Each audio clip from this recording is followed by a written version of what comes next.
আমি জানি যে আমি কিভাবে আসলে অহংকারী ফারহানা বিথি এখন ফেসবুকের টাইম লাইনে ঘুরে বেড়াচ্ছে। ফেসবুকে ঢুকলেই বিথির গোপন তথ্য ফাঁস, বিথি অহংকারী, অল্প পানির মাছ বেশি পানিতে আসছে, এই জন্য অহংকার বেড়ে গেছে, দেমাগ বেড়ে গেছে। তো একটা কথা বলি, আমি এখন আসছি মেডিকেল থেকে, এখন সকাল 8:02 বাজে। এসে জাস্ট ফ্রেশ হয়ে বসছি, আমার কাছে নাস্তাও রেডি করে দিয়েছে, খাবো। তো খাওয়ার আগে ভাবলাম আপনাদেরকে কিছু সত্য কথা বলি। তো ফারহানা বিথি হচ্ছে অনেক অহংকারী। এই অহংকারী মেয়েটা কি করে জানেন? আমি আমার বোন জামাইয়ের জন্য রাজশাহী ইমার্জেন্সিতে ছিলাম, মানে ইমার্জেন্সি মেডিকেলে আর কি। ওখান থেকে কিন্তু আসলাম, টানা 3 রাত ঘুমাই নাই, হয়তো 3-4 রাত থাকতে হবে। ওখানেই আমি বসে আছি, ওখানেই আমি টেক কেয়ার করতেছি আমার বোন জামাই, আমার বোনও আছে। তো আমি ওখানে রেখে আসলাম, আবার যাব। আমি কিন্তু একটা ব্লগ করি নাই মেডিকেলে, জাস্ট একটা রিলস আমাকে একটা ভাইয়া তৈরি করে দিয়েছিল, সেটা আপলোড দিয়েছি। তো ফারহানা বিথি, অহংকারী ফারহানা বিথি এরকমই, যাকে ভালোবাসে নিজের আত্মা দিয়ে ভালোবাসে, তখন তার জন্য সবকিছু করে। সেটা আমার জীবনে যাই হয়ে যাক, আমার জীবনে আমার ফ্যামিলির সাথে যুদ্ধ করতে হোক, আমার কাছের মানুষের সাথে যুদ্ধ করতে হোক, কিন্তু আমি যাকে ভালোবাসবো তার জন্য আমি সবকিছুই করি। ওই নামের জন্য বান্ধবী আর কাজের ক্ষেত্রে গোলামি করার, আর আমি আমার সম্পর্কে কোনো গোলামি চাই না। এই পৃথিবীতে না অনেক মূল্যবান একটা সম্পর্ক, সেটা হচ্ছে বন্ধুত্ব।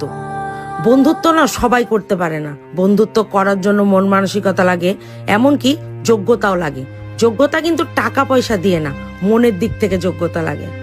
শুধু একসাথে পথ চড়ে হাত ধরে চললেই কিন্তু বন্ধু হওয়া যায় না, বন্ধুত্ব হতে হলে বহুত কিছু স্যাক্রিফাইস করতে হয়।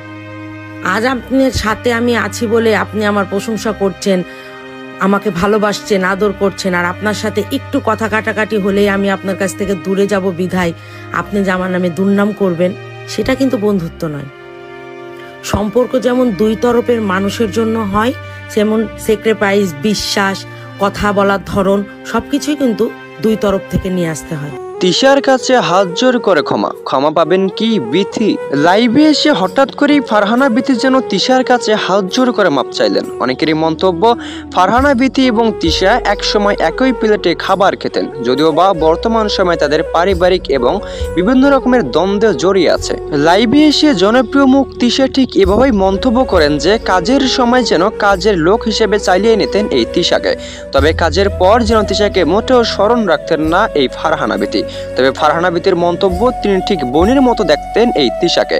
তিশাই যেন ছলনা করেছেন ফারহানা বিথির সঙ্গে বলে মন্তব্য ফারহানা বিথির। তাই তো এবার যেন লাইভে এসে তিশার কাছে হাত জোর করে মাপ চেয়েছেন ফারহানা বিথি। জানা গেছে তিশা মোটেও ক্ষমা করতে ইচ্ছুক নন ফারহানা বিথিকে। তবে কিন্তু ফারহানা বিথির কিছু অডিয়েন্সের মন্তব্য, তিশা ক্ষমা করুক বা না করুক তারা মোটেও বিষয়টি বিশ্বাস করেন না। সত্য এটাই, বিশ্বাসের যোগ্যই নয়।